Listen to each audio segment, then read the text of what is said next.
Wondering why other people's success, or wondering why other people are successful, is the refuge of losers.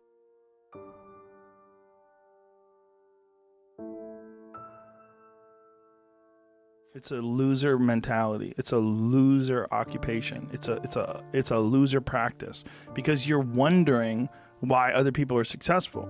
Like, who gives a fuck? You can say you think it sucks, but to spend time wondering why someone is successful and hating on someone for being successful, it doesn't do any good. It's like, what is that old expression that jealousy is, it's a poison that does the opposite of its intended?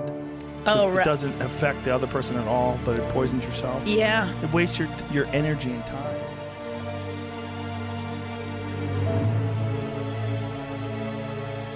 Well, I figured out, there's something that I figured out personally, and that I try to relay this, and I try to be more clear and more concise the way I relay it. The way I look at it is that your mind, you have a certain amount of bandwidth.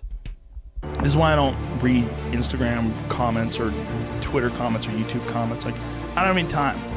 If I read them, it's an accident. But to seek them out, and go, like, you have bandwidth. I don't spend time wondering why I hate things or hating on someone or being jealous. You have, let's call it units. You have 100 units of bandwidth in your mind. So that means there's 100 units that you can spend on things you care about, or you could let your mind be occupied by some stupid fucking Twitter feud that you're in with some idiot you don't even know, and you could spend 30% of your Twitter bandwidth or your mind bandwidth on this, and then you only have 70% for the things you love. And then maybe you're involved in some fucking relationship with someone who's an idiot, and you're arguing back and forth with them. Well, there's another 30% that's gone. Now you have 40% left. You have 40% for the things you love instead of 100%. But if you only concentrate on the things you care about that mean something to you, and learn how to do that, like you were talking about meditation, it's a form of meditation. Because you're learning how to avoid the little road bumps and the ditches on the side of the road. That can suck your bandwidth. All of a sudden your career took off. You started doing well. More bandwidth. You had more bandwidth. And you had less problems. This problem that you had that was rotting you away no longer existed.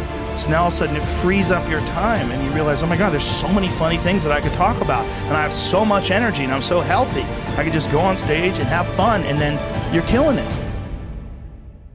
When I was like an amateur, I would see guys that were killing, and I'd be like, fuck him, like, why is he doing good? Like, that guy sucks, and this guy sucks, and, you know, how come he got this and he got that?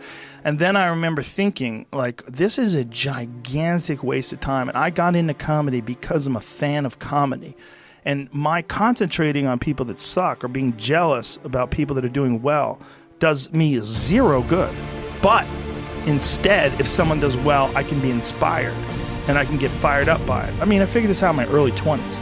I was like, okay, this is I have a poor way of looking at it, because it's a martial arts thing. Because in martial arts, like, you can't be jealous of someone else's ability. You have to realize you might have to fight them someday. So by realizing that they're really good, you're forced to be objective about it. And you have to go to work. Like, you have to go, fuck, that guy's better than me. I gotta get better. And you have to go to work. There's no positive benefit in underestimating someone. She's out there killing it. He's doing so good.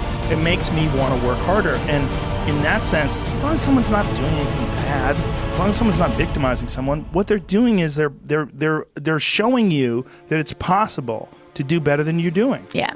And that's good.